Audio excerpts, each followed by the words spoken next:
€1 aquesta. La masia de Cal Nani ha estat l'escenari aquest diumenge del 14è aplec de la Tartana, on han participat 6 carruatges i vora 450 persones. Una edició en la qual s'ha volgut tornar als orígens agrícoles i ramaders locals. Pràcticament doncs, ens ha desbordat perquè, tot i que l'any passat no es va fer, ens feia una miqueta de por que la gent s'espantés una mica, però realment la gent ha respost moltíssim, han respost les entitats.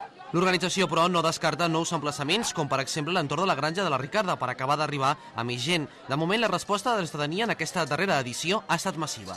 Bàsicament el que hem volgut aquest any és tornar a les arrels, tornar a fer l'aplec en una zona rural, al mig del camp, en aquesta masia de Cal Nani, que la família de l'Andreu Mas Pineda ens ha cedit.